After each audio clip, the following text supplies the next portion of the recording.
Bloomberg's chief Washington correspondent Kevin Cirilli is on Capitol Hill with Republican Senator David Perdue of Georgia. Kevin, take it away.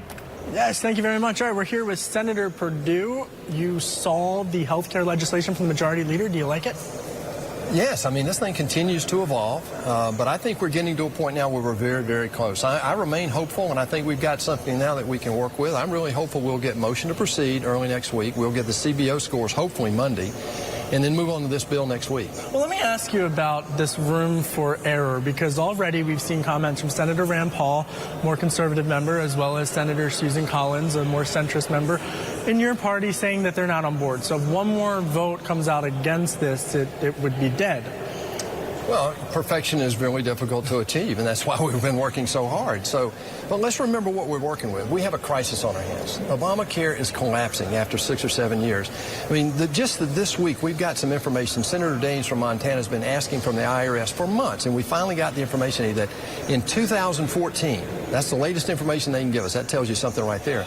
But in 2014, the IRS fined 8 million people in this country because they couldn't sign up for insurance under Obamacare. And it was $1.8 billion. And 85% of those 8 million people make less than $50,000, and half of them make less than $25,000. Senator, you know this, but there are portions of the majority leader's bill that would actually keep in place some of the taxes from the Affordable Care Act or Obamacare. Does that frustrate you as a Republican? Well, yeah, of course it does. I mean, we want to repeal as much as we can repeal. But remember... Is this the full repeal?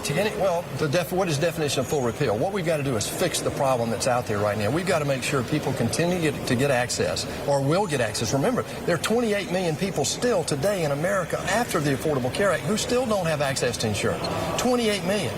You've got to look at the affordability. I mean, premiums are up over 105% nationwide. In my state alone, just this year, they're up over 40%. You've got to make sure that pre-existing conditions get dealt with, and Medicaid's got to be put on a sustainable path. Remember, one of the big fallacies of Obamacare is that it would kill Medicaid over the long term. There was no way it could be sustained over the long term. But there are portions of this bill that say that there's not enough. You talk to a centrist governor like Governor Kasich from Ohio, who says that the $45 billion for opioid addiction that are in this bill is a drop in the ocean, so to speak, in terms of actually combating that problem. Does that frustrate you?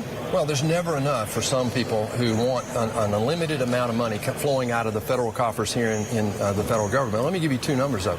California got $23 billion from the federal government just for the Medicaid expansion, and Ohio alone was number 2 at $4 billion. All the rest of the states... For opioid addiction? No, for their Medicaid expansion. Well, what about the $45 billion that we're talking about right now is what he's talking about. Of course, we'd all like more, but we can't afford that. So we're trying to do the best we can to make sure we sustain the market, stabilize it, give people access, and get after the affordability of this thing. Well, let's turn now to Federal Reserve Chairwoman Janet Yellen, who testified before the Senate Banking Committee. You're a member of that committee. She talked about opioid addiction being a lagging role on the economy. What did you make of her testimony earlier today? Well, I think there's some big takeaways. Number one, she acknowledged that the economy wants to turn, that the consumer confidence is up, unemployment is down and below 5%, but there are some real question marks on the economy. She's beginning to think that they're going to bring the balance sheet of the Fed down. We don't know how far, but she said significantly over the next year or two. Well, that raises questions. If you don't do some things with Dodd-Frank to free capital up in the banking system, and you don't give confidence to the business community so they invest again, you could be in a real capital crisis here in the next year or two. Senator, the president has a decision to make about whether to keep Janet Yellen heading the Federal Reserve. Would you like to see her reinstated? Well, I'd like more information. I've only been dealing with her for the last 2 years, but right now I'm very concerned that there's not a balance sheet plan long term. And what that means is we've got almost $20 trillion in 4 different central banks: Europe, Japan, China, and the United States. Those are the largest central bank balance sheets in history. And now we have one of those central banks unilaterally talking about reducing the size of that balance sheet, which I support. The problem is, if everybody did it at the same time, imagine what that would do to the liquidity of the globe. Well, let's talk about, do you think that there's been some talk that Gary Cohn could be the person to lead the Federal Reserve? Do you think he would do a good job, or would you like to see someone from the administration, or what type of person would you like to see leading the bank? Well, I think somebody we're way ahead of ourselves here, Kevin, but, I think at this point she's still got another 2 years, I think, or at the end of next year, I guess. So I've heard a couple of names mentioned. Certainly, Cohn would be an extremely qualified person. I want somebody that understands the full breadth of global finance. And just quickly, the Congressional Budget Office scoring the budget from the administration likes this budget score.